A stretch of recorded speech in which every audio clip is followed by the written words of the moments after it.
Okay, good evening. Welcome to the Springfield Zoning Board of Appeals meeting. I call this meeting to order. Today is May 26, 2021. We have 4 committee members here tonight. Myself, Daniel Morrissey. We also have Norman Roldan. We have Walter Gould and Eddie Corbin. Those are all in attendance right now, correct, Vanessa? Correct. Okay. We also have Code Inspector Michael Yakum from the City of Springfield and our board secretary, Vanessa Adorno. These proceedings are being held pursuant to the open meeting laws of the Commonwealth of Massachusetts. So what that basically means is that there has been notice sent to any abutters. Also, anybody can join tonight's meeting. Also, deliberations will be held a week from tonight at the same time, which allows a week between today and next week for anyone to speak up or speak out or write in or call in with their views, whether they're in opposition or for the petitions that are on for tonight. And we'd also ask that anyone who speaks tonight and who's going to give testimony, that you speak slowly, clearly, and loud enough, because these proceedings are recorded. The reason that they're recorded is so that we have a clear record of what's going on tonight and also next week, in case there's any appeal or any question as to what transpired during this hearing. Also, when you come forward to speak, you'll be asked to state your first of all, if you could make sure that you let the board secretary, Vanessa Adorno, know that you're going to speak. Secondly, when you come forward, you'll be asked to state your name and address and be sworn in. We have 2 petitions on for tonight, and please make sure the petitioners that you're aware of what our jurisdiction as a zoning board is. And I'm going to read that jurisdiction. There's 3 criteria. I'm going to read that verbatim for purposes of the record. So specifically, the petitioners must show that 1, owing to circumstances relating to soil conditions, shape, or topography of land or structures, and especially affecting generally the zoning district in which it is located, a literal enforcement of the provisions of the ordinance would involve substantial hardship, financial or otherwise, to the petitioner. 2, that desirable relief may be granted without substantial detriment to the public good. And 3, that granting such relief would not nullify nor substantially derogate from the intent or purpose of such ordinance or bylaw. Please, again, keep those criteria in mind as you give your presentation. In terms of the process for tonight, first we'll hear the petitioner give their presentation. Then we'll allow anyone else, anyone else to speak in favor of the petition. Then we'll allow anyone who's in opposition to the petition to speak. And if there is anyone in opposition, we'll allow the petitioner 10 minutes of rebuttal time. And then we'll close for tonight. We'll reconvene next Wednesday at the same time for deliberations, and we'll issue a decision next Wednesday night. So tonight, I'd also ask that anyone who's not speaking, besides the board members, if they could please mute their phones. So just the individual giving testimony will have their Zoom unmuted, and board members, that would be great, just so we don't get any background noise. So the first petition we have on for tonight is the Revival Church. I think we say we have the petitioner is here. Yes, my name is Joel Raphael, and I'm representing, Joel Raphael. I'm an architect. I'm located in Hartford, Connecticut. And your address, please? And my address is 95 Elm Street, Hartford, 06106. And would you kindly raise your right hand? Yes. Do you swear the testimony that you're going to give is the truth, the whole truth, and nothing but the truth, so help you God? Yes, I do. All right, that's great. Go ahead. Thank you. I'm sorry, just... Take your time. Okay. You can see, okay. Yes, I'm representing Revival Time Evangelistic Center on behalf of Pastor Steve Williams. Pastor Steve unfortunately lost his wife, Denise, a couple of weeks ago, and he's dealing with that. I've been working with Pastor Steve, as I call him, probably for 6-7 years now. We've designed the vision of Pastor Steve for continuation of the Revival Time Church on Florence Street at the corner of Hancock Street. About 2.5 years ago, we were granted the very variances that we are petitioning for today. The reason we're here is that they have timed out. We have our design, we're ready to go. Pastor Steve has been working on the financing segment, and probably the most important thing, obviously, in order to make this vision a reality. The design for the church, it's a 2-story building. I think we show it very clearly in the documents that we've provided to you, and I'm here to answer any questions that there might be. I'm not looking at it right now. Perhaps, Mike, you can correct me if I'm wrong. Our variances have to do with the coverage on the site, also the rear yard line, and then it has to do with some of our parking, which is I think it's called commercial parking on a residential B zoning, and those are the essence of the requests, the petition. I think I can just leave this to any questions I might answer. I think I hope our presentation to you describes the vision for this church. I have a question. This is Eddie Corbin. Yes, please. Does the church have all the funding in place now to do this? Really, I believe we do, and that's why we're here. We waited until this is a reality. Really, that's got to come from Pastor Steve. I've sat down with New Valley Bank and several banks that we're working with, and to my knowledge, this project is ready to be built. Okay. Mr. Chairman, Walter Gould, I have a question. Mr. Chairman? He's on mute. Yeah, You're go, on mute. go ahead. I'm unmuted. Yeah, go ahead, Mr. Gould. I'm just wondering, it mentions your table of contents, I guess you'd call it. You're looking for a sign too? Thank you. Yes, excuse me for not recognizing that. Yes, right now there's existing in front of the J.C. Williams Community Center. There's a changeable sign, a moving sign, I think it's referred to in the zoning. We'd like to relocate that on Florence Street, very close to where it is right now. And we would like to add one movable sign, changeable sign on Hancock Street. So the one that's on Florence Street now, you want to move it, you said, to what location? It's very close. It's just to it. The entrance is moved slightly towards Hancock Street. It's probably not moved more than 20 or 20 feet, frankly. And the new one you want to erect, because I for some reason can't see the plan. First of all, I don't have anything from the planning department about the sign, so I don't know if they knew about the sign. Well, the sign would it be a contemporary digital sign? It will be less than 24 square feet, which is the zoning limit in a residential zone for this type of sign.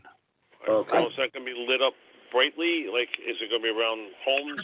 Because I really didn't check more of that, because I've been up there a couple of years ago looking at this site, so I didn't really look at it for that aspect of a sign. So is it going to be near any residential homes that this sign may light up people's houses at night? Or right?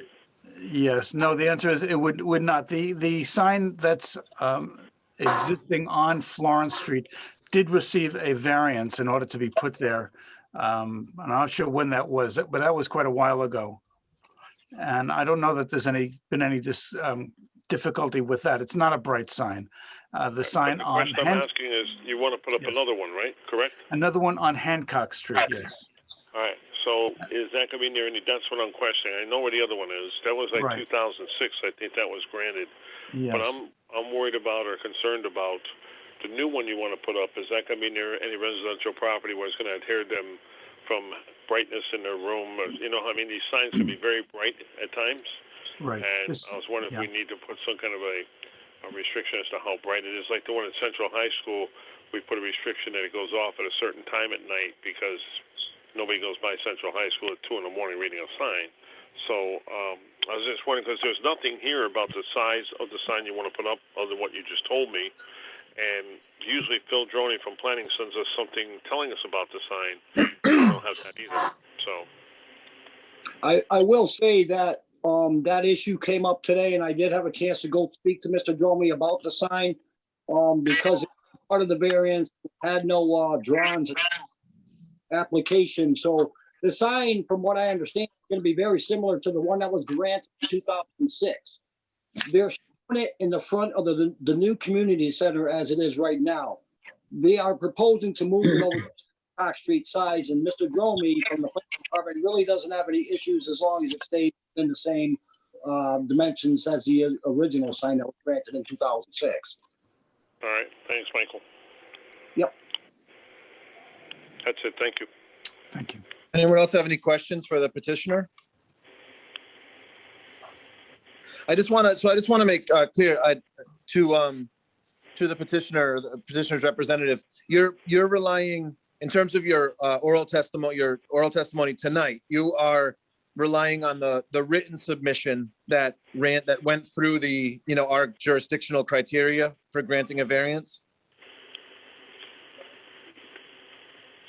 I'm sorry, I'm not understanding what you're asking. Excuse me. Can you repeat I that? think what you had said was that you were relying on what was written and handed into the ZBA to satisfy the elements that are required in order to grant a variance, right? Yes. And Okay. All right. Are there any other questions for the petitioner? Okay. All right. Do you have anything you'd like to add? no, I don't. I'm proud to represent Pastor Steve. I wish he was here. This is his vision. I think we're ready to go, and we thank you for your consideration. All right. Thank you very much. Is there anybody else that would like to speak in favor of the petition? Anybody else that would like to speak in favor? Please make sure that your phone is unmuted if you're trying to speak in favor. Okay. Is there anybody that would like to speak in opposition to the petition? Okay, make sure your phone is unmuted if you'd like to speak in opposition to the petition. All right, seeing as though there is none, there's no more testimony for tonight on this petition. We'll consider all oral testimony, all written submissions, also the public and the petitioner, and anyone, whether for or against the petition, is allowed to submit anything in writing, whether via email or also over the phone to the zoning board between now and 6 p.m. next Wednesday night. All right, if there's nothing to add for this, then we'll move on to the second petition. So I just want to make sure that the petitioner knows, the first petitioner knows, next Wednesday night at 6 p.m. You can sign off now from the meeting, but next Wednesday at 6 p.m. we'll ask you to be back on the Zoom call so that you can hear us deliberate on the granting or of the variance. Okay. Very good. Thank you. All right. So go ahead. I was just going to say, Joel, you'll get another invite. Okay. Oh, right. Okay. Yeah, Pastor All right. Steve may be available. I'm not sure on that, but thank you Okay. all. All right. So let's move on to the second petition, Laurelton Street. Do we have the petitioner can I just present? ask a question? Mr. Chairman, go Walter ahead. Gore, can I ask a question? Oh, yeah, sure. I don't know if Mr. Fiore is involved with Laurelton Street. Mr. Fiore and I are good friends. We've known each other for many years. I did not know he was involved with this. I don't know if I have a conflict or not. So,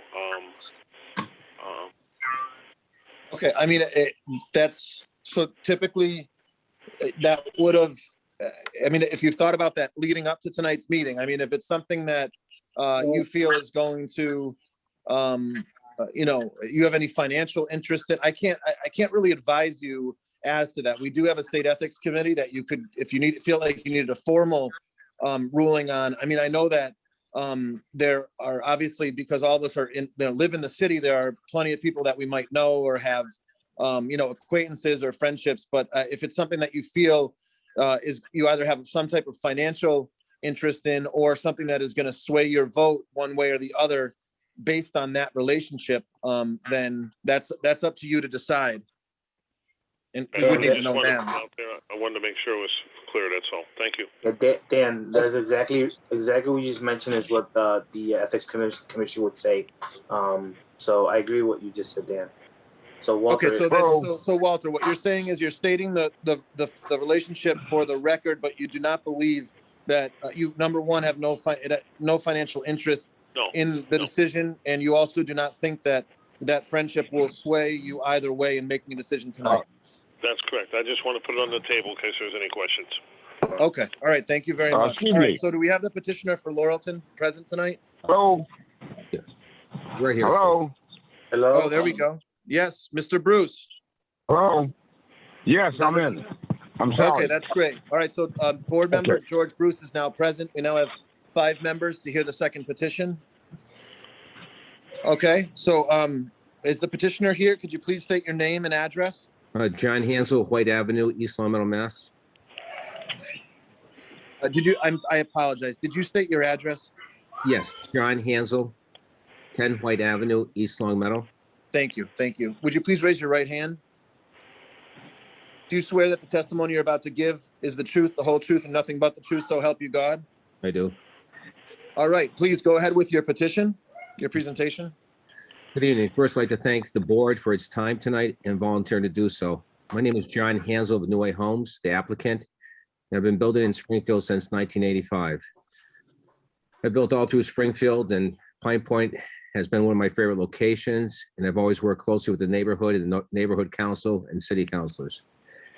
At 221 Laurelton Street, I have a pre-existing house that is in quite disrepair. I'd like to raise so as to build 3 new homes on 3 pre-existing lots, which are all individual parcels. Each of the existing parcels totals 4,500 square feet each, 50 by 90s. And due to the fact that these parcels do not have the required 5,000 square feet, I'm asking for this variance. On Laurelton Street, the whole side of the street was laid out, and they were all 50 by 90s back when they did do the street. Yeah, I don't see any problems with this or any challenges of not meeting the setbacks, the sideline requirements, or anything to make the house fit in a normal fashion. Also, the city of Springfield is also having an auction next week with building lots that are less than square footage than the 5,000. In fact, less square footage than this lot is, and they're all sold as buildable lots.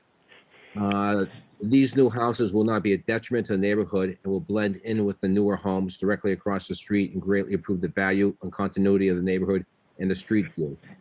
I'll further work with the Office of Planning and Economic Development to ensure this as what is recommended, and I have no problems with whatsoever. I'm free to work with anybody within the community. That's Mr. Chairman, Walter Gould. Yeah. Mr. Hensel, you said you went before the Pine Point Neighborhood Council? I didn't go through in front of them for this. No, I did not, sir. You did not? No. But in the letter you state you met with them or you had some kind of that they approved it? I tried to. They did not approve it. It may have been sent out too quickly on my part. I hold fault to that, and I own up to it right here. So it's not like I'm trying to pull anything on anybody. Oh, okay. So it's not that they, you're saying they didn't approve it, but they didn't, it's just that they didn't hear it. They didn't deny it either. Correct. Okay. So they basically didn't have a chance to present to them, right? Correct. But you sent the letter out to us hoping that it was going to be approved by them, but that never took place. Yes, sir. Okay. That's fine. Thank you for putting that, being clear. Thank you. I appreciate that. It's not a requirement that the neighborhood councils stand by, approve of the variance request. It's just something that, in terms of our jurisdiction, it would be included in the aspect of whether or not it's a detriment to the, to the community. So it could be helpful, but, you don't want to think you're doomed either because you didn't necessarily get their approval. We do appreciate your honesty. And Mr. Chairman? Yes, Mr. Roldan? The only thing with this is that he's building multiple homes there now. So okay. I would like to get the council at least be aware of this. I don't want to do anything. Well, they that- would be, yeah, I think they would be put on, Vanessa, is the neighborhood council put on notice? Yes, they are. Okay, so they've been put on notice about this. Okay. That's legal requirement. And it's up to the petitioner to decide whether or not, they are going to reach out to them. It's not a requirement, but it would be more, obviously it would be persuasive in terms of whether or not they were supportive or not, but that obviously hasn't taken place. So if there's someone here to speak on that from the neighborhood council tonight, we'll obviously hear them. They've been put on notice. Otherwise, there wouldn't be any, we wouldn't really know anything about how they stand. Okay, so the petitioner, can you proceed? That's basically what I have. I did reach out to the city councilor in my area, but he didn't quite get back to me on that. He must have been extremely busy. Okay, who is that?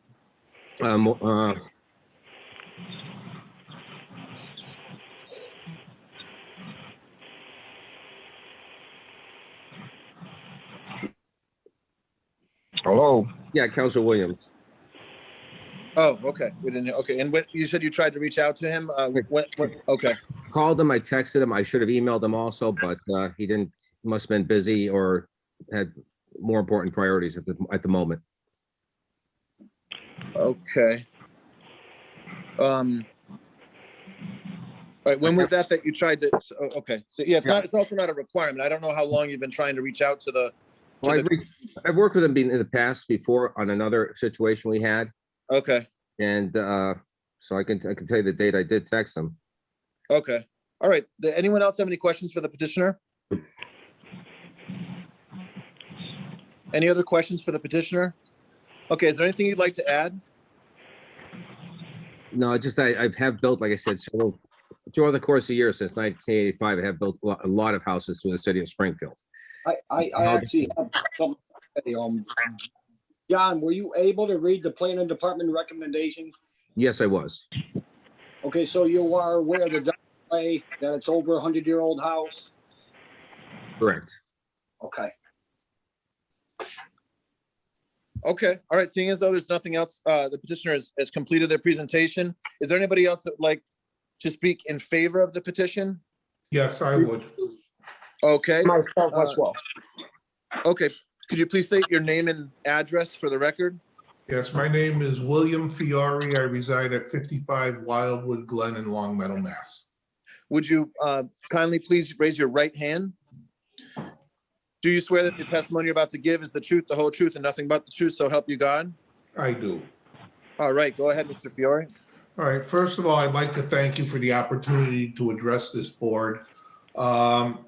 My name's Bill Fiore. I work for William Ravis Real Estate, but I'm speaking not only as a realtor tonight, but also as someone who resided most of his life in the city of Springfield, who worked for the city of Springfield for 34 years, and is a lifelong supporter of the city of Springfield. So my heart is still in Springfield. Okay.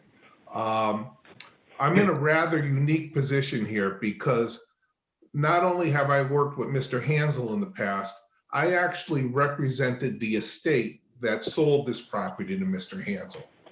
And when that property was brought to me, it was unsecure, evidence of drug use throughout. The police had to go there on numerous occasions, and it was a true detriment to the neighborhood. Upon taking possession of that property, the first thing Mr. Hansel did was go over and secure it, put up the no trespassing signs, and then at considerable expense to himself, took down a whole row of pine trees that obscured the sight lines to the house and made it a lot easier to monitor what was going on in that house. So that shows a level of consideration for that neighborhood that goes above and beyond. Unfortunately, he wasn't able to move forward right away because of COVID issues and everything else. He wants to get this project started. He's worked, I've been involved with him in projects on Penrose Street, on Arnold Avenue, on Gilbert, and out in the Orchard on Nagel Street. And in every single one of those instances, the neighbors have come forward to compliment us on the work that's being done. John builds a quality house at an affordable price, And what his house will do, not only increase the values in the neighborhood and be attractive in the neighborhood, but it'll provide an option for Springfield residents to stay in Springfield. Okay, up until the last few years, if you wanted to have a house with, quote, the bells and whistles, you were going outside of the city. But thanks to builders like John and others who've seen the potential in the city and seen what the city needs, now they have options in the city. So I wholeheartedly endorse this project. I know the neighbors will be pleased with the finished product. And I think it's just going to add value to the city and the neighborhood and give great options. So thank you for this time.